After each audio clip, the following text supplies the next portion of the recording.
Hi friends, welcome back to my channel. स्वागत है मेरे न्यू ब्लॉग में। अगर मेरे चैनल पे पहली बार आए हैं तो मेरे चैनल को सब्सक्राइब करके बेल आइकन ज़रूर दबा दीजिएगा और वीडियो अच्छी लगे तो लाइक भी कर दीजिएगा, ज़्यादा से ज़्यादा शेयर कर दीजिएगा। तो अभी बज रहे हैं दोपहर के 11 और ठंडी खूब पड़ने लगी है। तो यहाँ पे देखिए मैं सिलाई मशीन भी निकाल के रखी हुई हूँ और ये जो कुर्ती पहनी हूँ ना, मैं खुद से सिली हूँ। अभी इसके नीचे का पैजामा नहीं सिला हुआ है, ऊपर का तैयार हो गया था तो मैंने आज डाल लिया और मुझे जाना है मार्केट। देखिए अब मार्केट जा पाते हैं कि नहीं जा पाते हैं। तो ये बोल रहे थे कि 12 बजे तक चलेंगे, तो मैंने सोचा कि थोड़ा बहुत मैं खाना भी बना लेती हूँ।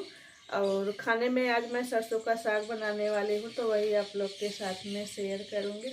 ये वाली कुर्ती देखिए इस तरह की है, वुलन कुर्ती है। अगर आप लोग को इसका लिंक चाहिए ना तो कमेंट करके ज़रूर बताइएगा, मैं लिंक दे दूँगी। मैंने इसको ऑनलाइन ही मंगाया था। और इसके नीचे का पैजामा है, इसके साथ में स्टॉल है, तो बढ़िया है ठंडे में पहनने के लिए। और वहाँ पे आपको ज़्यादा प्राइस में, कम प्राइस में, हर तरह के जो प्राइस मतलब कि आपके बजट में जैसा भी हो तो आप वहाँ से ले सकते हैं। तो मैंने इसकी बाजू इस तरह से रखी हुई है और कपड़े भी इसमें खूब है। और ये स्टॉल है, इसके साथ में अच्छा स्टॉल है और खूब लंबा चौड़ा है। हमें मतलब अलग से शाल लेने की ज़रूरत भी नहीं पड़ेगी, अलग से स्टॉल लेते हैं जो नहीं पड़ेगी। तो बढ़िया है, अगर आप लोग लेना चाहेंगे तो कमेंट करिएगा, मैं इसका जो है लिंक दे दूँगी। तो यहाँ पे मैं बथुआ धुल के रख दी थी और मैं बथुआ और सरसों के तो यहाँ जो पे पत्ती रखी हुई होता है, है देखिए मैंने उसका साग सरसों और बनाने वाली बथुआ हूँ। धुल के रख दिया और था। साग तो मैं इसको पीस अभी के हम बनाऊंगी, काटेंगे बहुत कम मैं पीस के सरसों का साग बनाती हूँ। और तो वैसे काट तो के जो पहले भुजिए वाला इसको साग ही होता उबाल है के ना वही रखेंगे, फिर बनाती उसके हूँ। बाद तो यहाँ पे थोड़ी सी शोर हो रहा है, स्कूल की गाड़ी आ गई थी बच्चों को ले जाने के लिए। और साग कोई भी हो अगर हम पहले से धुल के रख देते हैं ना तो फिर काटने में आसानी होती है। अगर हम काट के धुलते हैं ना तो फिर बहुत सारे साग जो है हमारे हाथ में पकड़ में नहीं आता है, तो अच्छे से धुल भी नहीं पाते हैं। और जब हम खड़े ही साग धुलते हैं ना तो अच्छे से 2-3 पानी धुल लेते हैं और साफ भी हो जाता है। और फिर रख देते हैं, पानी झड़ जाता है ना तो काटने में आसानी होती है। और मैं चाकू से साग को नहीं काटती हूँ, मैं हमेशा पासुल से काटती हूँ। सब्जी काटने वाली जो ये होती है ना, मेरे यहाँ पासुल बोलते हैं, तो मैं उसी से काटती हूँ। तो यहाँ पे मैं साग काट के ना रख दी थी कुकर में, 2 सीटी लगा दी थी। और गैस पे बनाना रहता है तो देखिए हमें हर चीज़ जो है ना थोड़ा सा सोच समझ के काम करना पड़ता है। अगर हम गैस पे डायरेक्ट साग बनाते हैं ना तो गैस बहुत ज़्यादा लगती है, तो इसलिए मैं पहले काट के साग को रख देती हूँ कुकर में और 2 सीटी लगा लेती हूँ, उसके बाद फिर कढ़ाई में छौंकती हूँ। तो आज मैं कुछ अलग तरीके से बनाने वाली हूँ। इसको जो है अच्छे से पीस के साग को इसी ब्लेंडर से ब्लेंड कर दूँगी। और मैं यहाँ पे दही ली हूँ और इसमें थोड़ी सी डाली हूँ मक्के का आटा। अगर आप बेसन डाल सकते हो तो और अच्छा है। मैं बेसन बहुत कम यूज़ करती हूँ क्योंकि प्रोटीन वाली चीज़ें जो होती है ना मुझे नुकसान करती है, दाल वाली चीज़ें। तो यहाँ से मैंने दही को भी मथ दिया है अच्छे से और साग को भी मिक्स कर दिया है, अच्छे से छोटे छोटे हो गए हैं। और फिर मैं इसको ना थोड़ा कुकर में ही डाल दूंगी दही को अभी ही, और ये धीरे धीरे पकता रहेगा। उसके बाद फिर कढ़ाई में छौंका बना के छौंका लगा दूंगी। तो इस तरह से बनाई तो थी मैं, बहुत अच्छे से बनाई थी और अच्छा भी लगा, सभी को अच्छा लगा। हस्बैंड को थोड़ा कम मेरे अच्छा लगता है, बोलते हैं कि साग अपनी जगह पे होता है जो कि लहसुन, मिर्ची, नमक 3 चीज़ें यूज करते हैं, और जो सब्जी होती है ना उसमें मसाले डले रहते हैं। तो मैं इस साग में ना मसाले डाल दी थी। आज मेरा थोड़ा सा अलग सा साग बनाने का भी मन था और खाने का भी मन था। मसाले वाली चीज़ें देखिए हम लेडीज़ को थोड़ा ज़्यादा ही अच्छी लगती है। जेंट्स लोग बोलते हैं कि कम मसाले डालो, कम मसाले डालो, लेकिन हम लेडीज़ लोग ना जब सब्ज़ी बनाते हैं तेल मसाला डाल ही देते हैं, क्योंकि हम लोग की ऐसे भगवान ने पता नहीं क्या दिया है कि थोड़ा सा चटपटा ही खाने का मन होता है। तो मैं यहाँ पे तड़का के लिए सरसों का तेल यूज की हूँ और तेल गरम हो गया तो उसमें राई और सौंफ, अजवाइन डाल दी हूँ और फिर मैं यहाँ पे जो मसाले पीस के रखी हुई थी, लहसुन मिर्चा प्याज, उसको भी डाल दी हूँ और भून भून ली हूँ। और फिर इसमें ऐड कर दूँगी धनिया पाउडर, थोड़ा सा गरम मसाला, हल्दी पाउडर और टमाटर भी पीस के मैं डाल। और जब तक मसाला मेरा पकता है मैं टमाटर पीस लूँगी। मैं इसी तरह से काम करती हूँ, तभी मैनेज भी कर पाती हूँ, अपने जो घर का काम होता है उसको कर पाती हूँ। और थोड़ा बहुत हम जिसको पसंद करते हैं उसकी वीडियो भी देख लेते हैं और यूट्यूब का भी काम कर लेती हूँ। तो इस तरह से काम करते हैं तो थोड़ा टाइम की बचत हो जाती है। और हम अगर एक एक काम करेंगे ना तो फिर टाइम भी बहुत ज़्यादा लगेगा और फिर अपने लिए टाइम ही नहीं बचेगा। तो इसलिए मैं करती हूँ तो अपने लिए भी टाइम निकल आता है, घूमना हुआ या अपने लिए और चीज़ें जैसे करनी हुई, सिलाई करनी हुई, कपड़े सूट सिलने हुए, तो उन सब चीज़ के लिए टाइम निकल आता है। तो यहाँ पे मेरे मसाले भुन गए हैं जो मैंने पीसे थे। और फिर इसमें सूखे मसाले डाल दूँगी, हल्दी पाउडर, धनिया पाउडर और थोड़ा सा गरम मसाला और थोड़ा सा मैं मिर्च पाउडर भी डाली हूँ, कश्मीरी लाल मिर्च भी डाली हूँ कलर के लिए। वैसे जो साग होता है ग्रीन ही होता है तो थोड़ा सा कलर चेंज हो जाता है।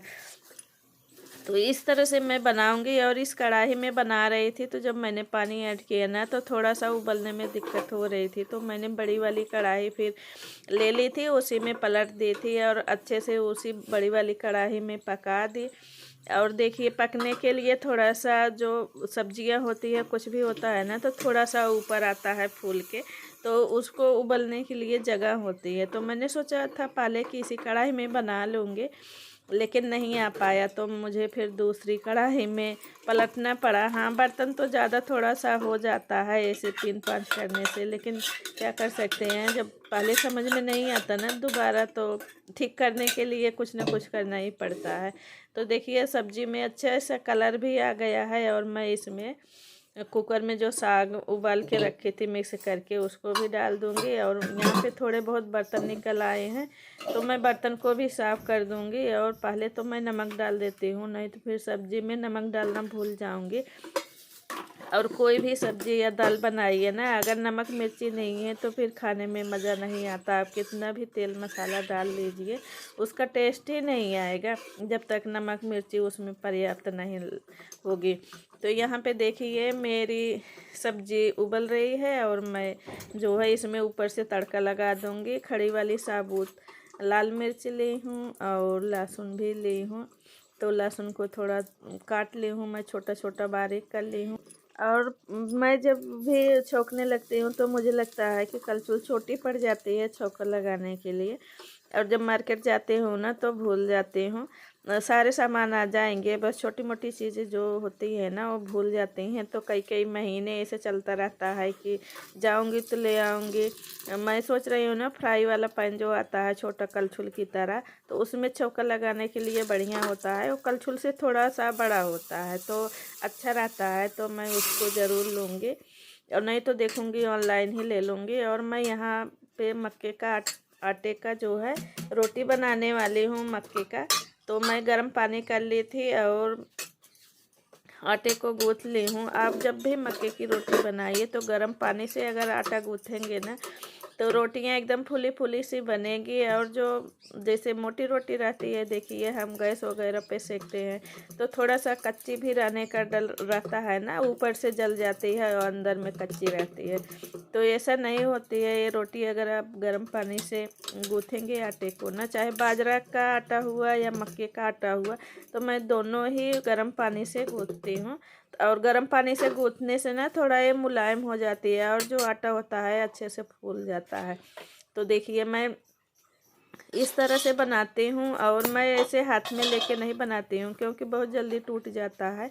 और मैं आटे में ना गेहूं का आटा मिलाती भी नहीं हूँ, मैं निशान जो है मक्के के आटे का ही रोटी बनाती हूँ। तो मैं थोड़ा सा सूखा आटा गेहूं का ले लेती हूँ और चकले पे हाथ से प्रेस कर देती हूँ तो अच्छे से ये रोटी बन जाती है। आप मोटी पतली जैसे भी मन करे वैसे बना भी सकते हैं। और अगर आप सूखा आटा नहीं लगाएंगे ना फिर चिपक जाता है तो बहुत ज़्यादा टूटता है, तो इसलिए मैं थोड़ा सा सूखा आटा लगा लेती हूँ। तो देखिए किस तरह से जो है रोटियाँ मेरी फुली फुली सी बन रही हैं। और जिसको नहीं आता है ना, उसके बाजरे और मक्के की रोटी बनाना बहुत ज़्यादा भारी लगता है। मुझे अगर कोई बोल देना दोनों टाइम मक्के की रोटी बनाओ बाजरे की रोटी बनाओ, तो मैं बनाती हूँ। गेहूं वाले में देखिए पतला बनाते हैं, टाइम लगता है, और ये वाली मोटी मोटी रहती है तो जल्दी भी हो जाता है। और यहाँ पे आ गए थे तो बोल रहे थे कि लाओ खा लेता हूँ, उसके बाद फिर चलते हैं मार्केट। खाना वाना खा के जाएंगे ना तो रिलैक्स होके देखिए हम अपनी शॉपिंग करेंगे। वैसे तो दुकान पे ज़्यादा काम नहीं है, बस छोटे मोटे काम हैं। लेकिन छोटे मोटे जो काम है ना, इनके बिना नहीं होगा। वैसे तो मैं चली जाती हूँ मार्केट, लेकिन इनकी छुट्टी थी, छुट्टी ले लिए थे, बाहर गए थे, तो इन्होंने 2 दिन की छुट्टी ले ली थी और तबीयत भी नहीं ठीक थी। तो अभी तो ठीक है, तो बोले छुट्टी है तो चलो तुमको मार्केट लेके चलता हूँ और अपना छोटा मोटा जो सामान है खरीद लो। तो बच्चों का सामान था तो वही सब लेने गई थी। और बच्चों का सामान था तो ये ला भी नहीं सकते, और मेरा अगर कुछ होता ना तो ये ला के दे देते, मुझे नहीं जाना पड़ता। और मैं मार्केट ऐसे नहीं कि हफ्ता 10 दिन में मैं मार्केट जाती रहूँ, ऐसा नहीं है मेरे साथ में। और यहाँ पे देखिए आप लोग के लिए थाली लग गई है, मेरी यूट्यूब जो फैमिली है उन सब के लिए है, तो आप लोग भी आ जाइए खाने के लिए। तो मैं यहाँ पे घी रख दी हूँ और थोड़ा सा घी मैं साग में भी डाल दूँगी। और ये जो पिसा वाला साग होता है ना, तो इनको नहीं पसंद आता है। Hi friends, welcome to my channel. तो अभी मैं मार्केट से आ गई हूँ और मार्केट में बहुत ज़्यादा भीड़ थी, और दोपहर में गए थे, गर्मी भी बहुत ज़्यादा थी, तो ना तो स्वेटर पहन के गए थे और ना ही मैं और कुछ पहन के गई थी। सॉक्स पहन के गई थी, सॉक्स भी हस्बैंड ने उतरवा दिया था। तो मार्केट में बहुत ज़्यादा गर्मी लगती है, तो पहले तो लग रहा था कि मार्केट नहीं जा पाऊँगी, लेकिन फिर बोले कि नहीं चलो चलते हैं मार्केट। तो फिर गई थी और छोटे मोटे सामान लेने थे जो कि मैं ही ले सकती थी, ये नहीं ले सकते थे। बच्चों का सामान था तो मुझे ही जाना पड़ा, और मैं इनके साथ में मार्केट बहुत कम जाती हूँ। मैं अकेले ही मार्केट जाती हूँ और भाभी के साथ में जाती हूँ मार्केट। तो इन लोग के पास क्या होता है कि टाइम नहीं रहता, ड्यूटी करनी रहती है तो टाइम रहता नहीं है। और हम लोग का जो लेडीज के काम रहता है ना, उसमें टाइम लगता है। और यहाँ पे मार्केट ऐसा है ना कि एक जगह पे आपको पूरा सामान नहीं मिल पाएगा। जो भी सामान आपको लेना है तो मार्केट अलग अलग है, तो वहाँ पे जाना पड़ता है, तो टाइम ज़्यादा लगता है और पैदल ही चलना पड़ता है। मार्केट में गाड़ी नहीं जा सकती है, तो इसलिए ज़्यादा टाइम लगता है। तो मुझे ज़्यादा काम तो था नहीं, बस 2 दुकान पे मुझे काम था। बच्चों का सामान लेना था, वहाँ पे ले ली थी, और थोड़े बहुत मेरे लिए मतलब वैसे कॉटन के जो कपड़े होते हैं 1-2 मीटर, तो उसको लेना था, और धागा वगैरह लेना था, तो यही सब ली थी। तो मैंने सोचा कि ये ले चलेंगे तो जल्दी से घर वापस आ जाऊंगी।